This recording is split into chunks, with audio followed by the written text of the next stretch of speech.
And I think we are live this time for a better try. And let's start again. How smart were prehistoric humans? Round two. Scientists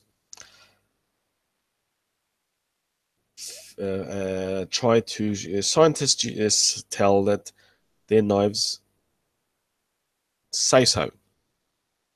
Now let's get the actual article saying.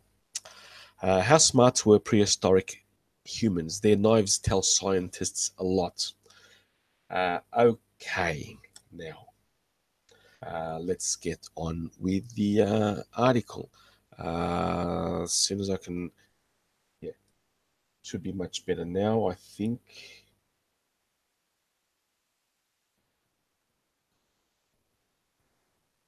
Just do a little bit of sound check.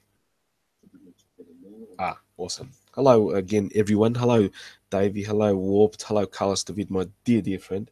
And let's start the article. Well, it comes from the International Business Times, an article that discusses a study with a paper which is linked in the description, as I always do, and it basically uses figure out how smart our ancestors were. Now, scientists use knives to learn more about human evolution and how smart our prehistoric ancestors were, and how their cuts are getting more precise. So, as I said before, they are basically using the perfection of a cutting blade to show intelligence. And as I said before, it didn't come out that well. Um, I find the deep flaw right in that premise, and we shall discuss it. A team of researchers found a way to more accurately analyze marks on animal bones left by humans butchering them. Using 3D imaging and statistics in their study, the Journal of Archaeological Science, which I have the actual study in the description, so please uh, read it. It is interesting, at least. But I will dissect it. And the scientists refer to the cuts and slices as bone surface modifications. Yeah, okay, I won't. That's fine. That's fine by me. So it is a bone surface modification because you make grooves into the new bone. So yeah, and so they are important for understanding prehistoric human behavior. True, there's no disputing that. Although archaeologists have tried to identify and study them since 1800s, the teensy size of the cuts have made it difficult. So they were very, very good blades. Basically, the smaller the blade edge, the better the cut, the tinier the cut. So yeah, so in archaeology, butchering marks on animal bones are a key piece of evidence used to answer questions about food acquisition in prehistoric hunters and gatherer populations, said Eric Atorola Castillo, said in a statement from Purdue University. Yes, it shows us how a butchering mark shows us how efficient they were in um, an animal. Just to say, so you guys can see the context. An animal. We don't do it today, except for the pig. Well, at least in my part, my culture, my Portuguese culture, we eat everything of the pig except the bones. Yes, even the squiggly bits that people that even I don't like. Now, there are other animals that you can't use all of the bits, but the more efficient you butcher an animal, the more energy you can obtain from the food.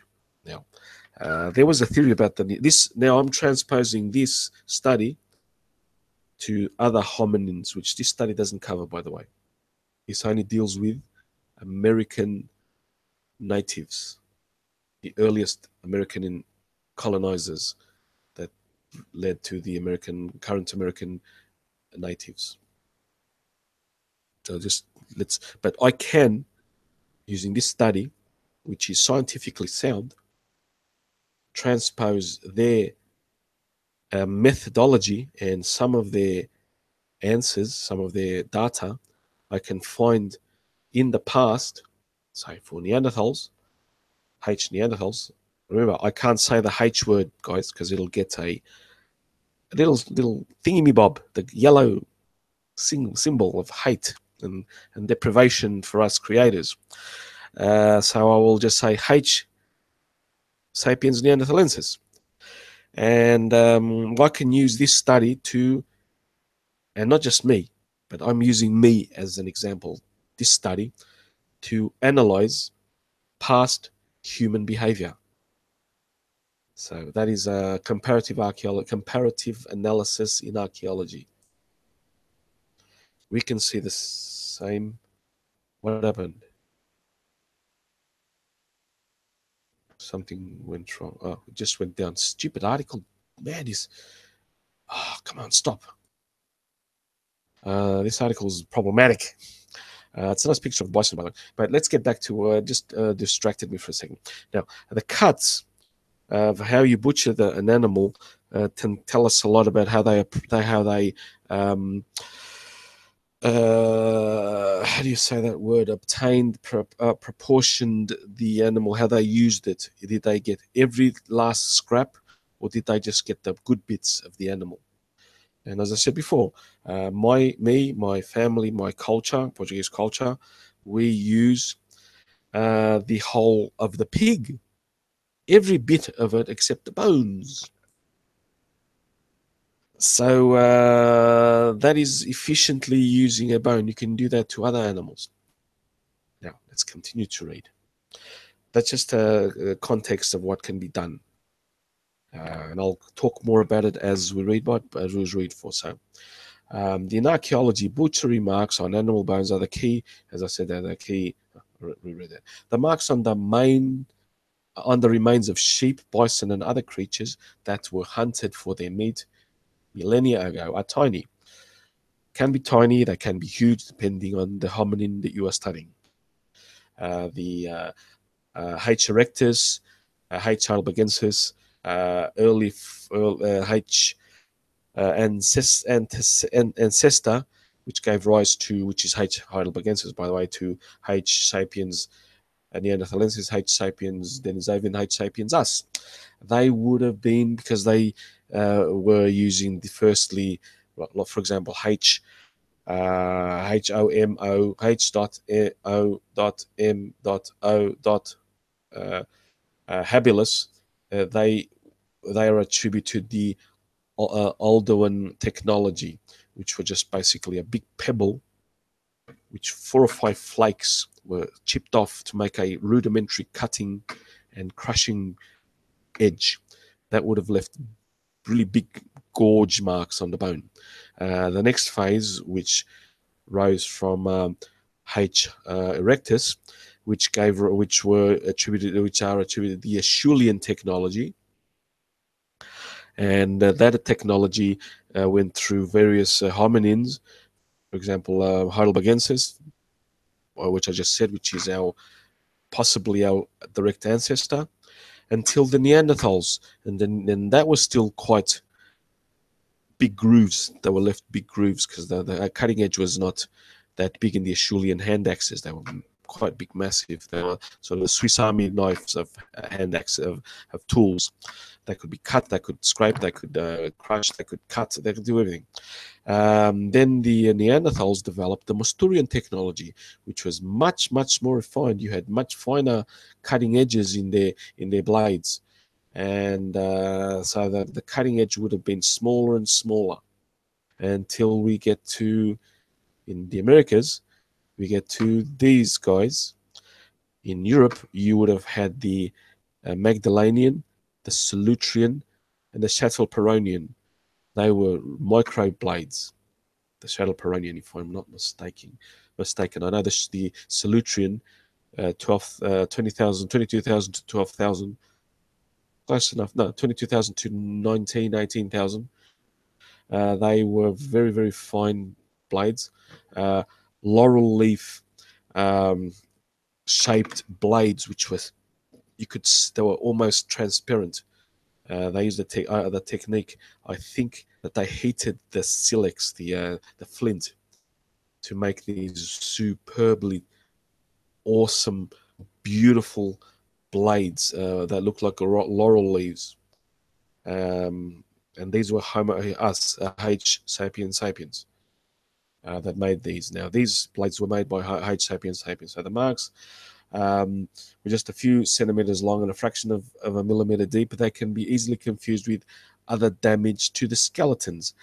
Yes and no, because of all the archaeological experimentation we have done. Experimental archaeologists have basically gone CSI type investigation of what damage teeth, where water, all types of damage does to I can't say the word C again. CORPSE.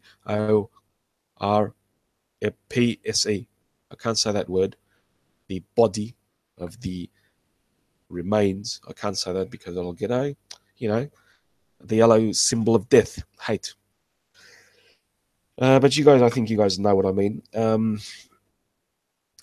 We know what damage is done by what type of material, and or even animal or natural phenomena.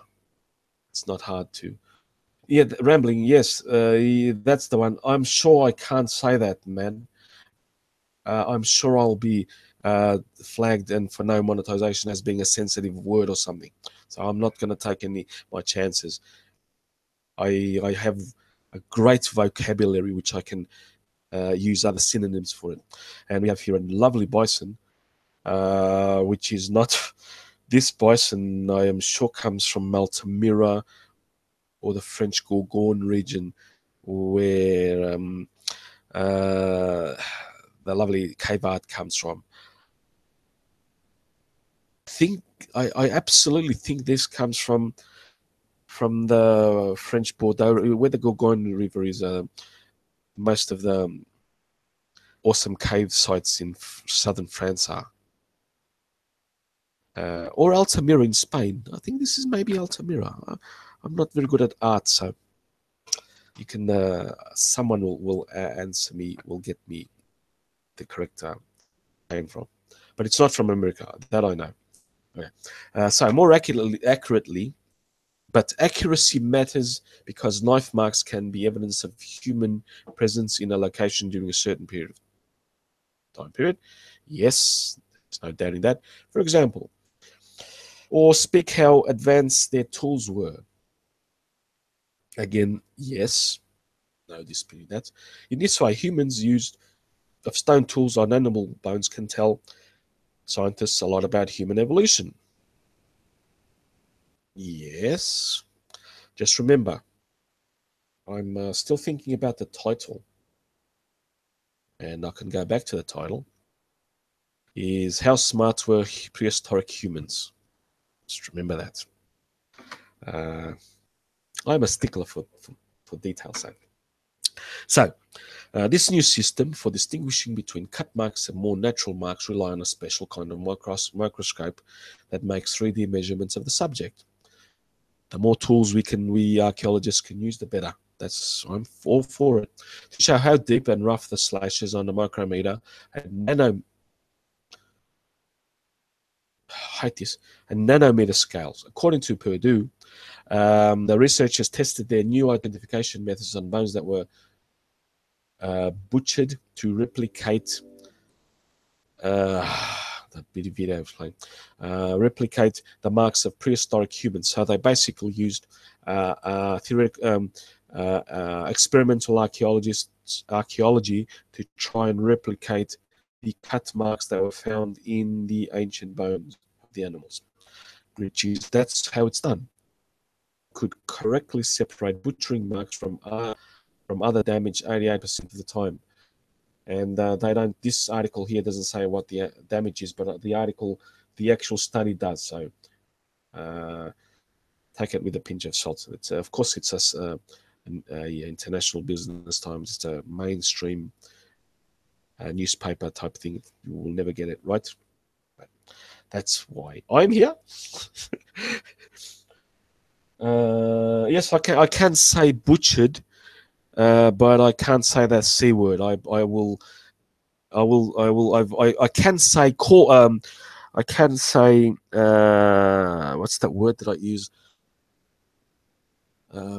Yes, on Monday. Grave. I can say grave, not the sound measure of a sound. It's a grave or a bad thing. I will, but I can't. It doesn't mean the grave of a burying someone, and I can't say burial because my last video was not flagged for burial, so I can say burial and grave. I don't know if I can still say the C word, but I will try it in next time because I'm taking a list of the words I can say, and I will try that word, the CADAVER. Sepulchre, yes, I can. Of course, I can say that. I'm sure I can say tomb. There's no problems with that, but so I'll get back to this because I'm being distracted.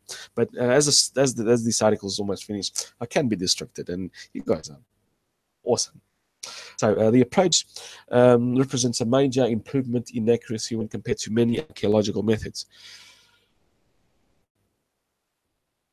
Accuracy in measurement, yes, but not accuracy in analyzing. Well, in yeah, okay, I'll take that. Yeah, it's improved in accuracy in the measurement of the cuts compared to other many archaeological methods.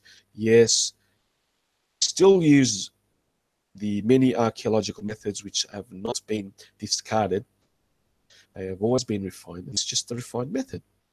Absolutely fine. Nothing wrong with that. So improving this technique will help us get the human evolution story correct.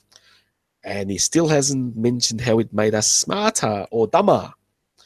And just basically saying at the end, because it's finished, by strengthening the quantitative methods of evaluating archaeological evidence, we were able to determine more about early humans much more quickly. But making a tool that is extremely up, yes, it does require a certain level of intelligence to plan it out, but the execution of the God, did I crash again? Can you guys hear me? Yeah. Okay. What the hell? I'll stop sharing. Maybe that's why. I hope I haven't crashed. Let's see. Anyway, the today it's very bad. The internet must be completely full. So, going back to saying that producing a really sharp or refined or innovative tool, it does require intelligence to plan it out, but the execution, it requires skill, and skill does not necessarily mean a higher intelligence. So as I said before, the prior to this time,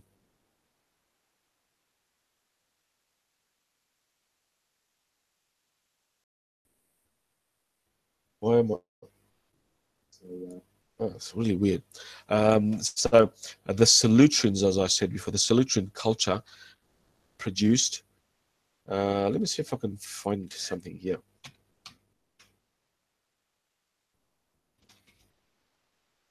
Solutrean points, images. Okay, I'll share again. Hopefully, it will show.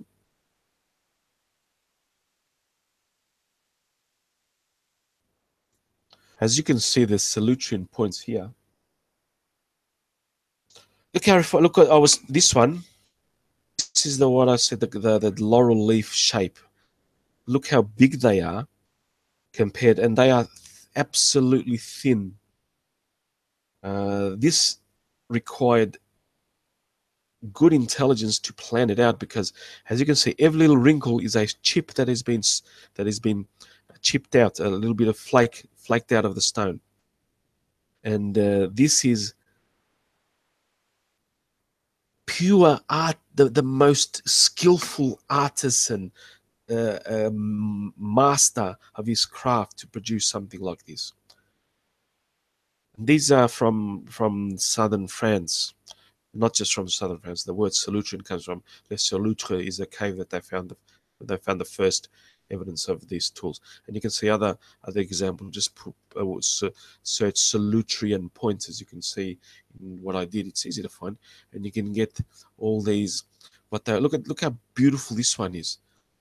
This is a masterpiece, and others like them. So. So yes, the intelligence we have it, we've had it. We have even our ancestors, our cousins, H. sapiens neanderthalensis have it. So basically, this article was okay. It shows how experimental archaeology works. But as you can see, the article that was written, badly written, didn't answer its premise at the start. Um, um, which was smart were our prehistoric humans. It didn't answer the question. Me an article to read about. It has it has a video. The video shows where they excavated. It's near Chelsea, Michigan. So they are where they used the American early American colonizers from early, the early Americans. So early Amerindians to do this. So yes, okay, guys, thank you for coming along.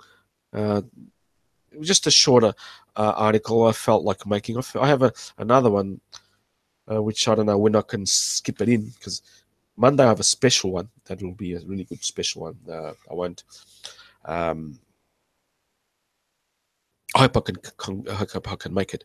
Monday I plan to making a really good hangout. I hope I can do it. And but I have another couple of articles which I want to slip in maybe after. I can't do it Tuesday or Wednesday. Those 2 days are I'm otherwise occupied, unfortunately. So yeah. Now thank you, Dave. Yes, uh, I am honored for being your special H word. And Beach, thank you all, guys. Uh, till next Monday, or not. I could do another one, say Sunday or Saturday or Sunday. I'll see how I feel, how the traffic is going in the internet land. So good night, guys. Thank you for coming on.